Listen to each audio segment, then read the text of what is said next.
I'm joined by a great guest who's actually already out there helping count as many as 3.7 election votes already, but they're in different countries. Let's talk to Mike Summers. He is Programme Director of Smartmatic. This is already a company that helps with electronic voting. Where are you already helping with this? So we're working on 5 continents around the world. As you said, we have counted 3.7 billion electronic votes. So our customers include, for example, the government of Belgium. We've got customers in Estonia. We've done 3 nationwide elections in the Philippines. We've just done a big project in Armenia for voter registration. So literally anywhere across the globe, any democracy, we're very keen to be operating in. And the UK isn't operating online. Why? Very good question. I think you'd have to ask the UK government as exactly why that's not the case. And I think it's a real shame because if you look at one of the recent kind of technology successes within government, it's been the success of the online voter registration portal. Yeah. And just last week, I think it was, or when the registration deadline closed, 622,000 people registered to vote online. So, you know, in one respect, we're doing something to enhance and make the registration process easier, but it seems a criminal shame that we're not kind of closing the loop and actually make voting easier, because the reality is in the UK, election participation is dropping through the floor, and we can make voting much more accessible by allowing online voting and digital technology. Talk to us, though, about some of the challenges, some of the concerns, because there are concerns when it comes to fraud, voter fraud, when it comes to privacy, when it comes to cyber attacks, for example. How is your technology ensuring that that wouldn't be a concern if enacted in the UK? Sure.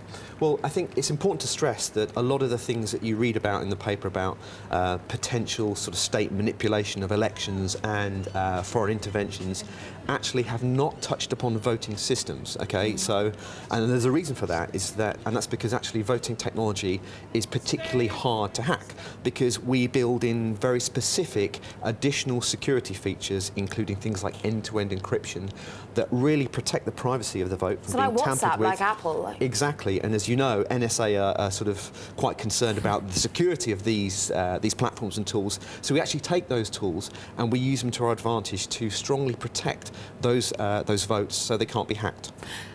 Nevertheless, we saw in France, for example, a pulling back from online voting, particularly to do with the legislative elections that are coming up this month, because they were worried about cyber attacks. Why did they do that if you've got such strong encryption? Well, I think, first of all, it's important to stress that wasn't a system that we deployed, but I think it was a knee-jerk reaction to this kind of general climate of concern around cybersecurity, and it really gave them a chance to look at the existing solution and make sure that it was watertight.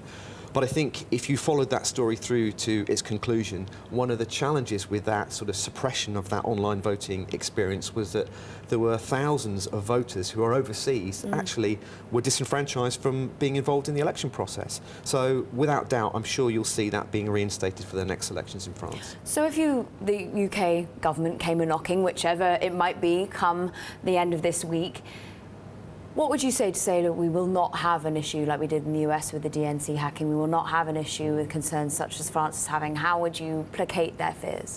Well, one of the advantages of technology in elections is that you can actually introduce a really, really important property, and it's called verifiability. So it is a property that allows you to show that everything that you say about the security of your solutions actually is operating correctly.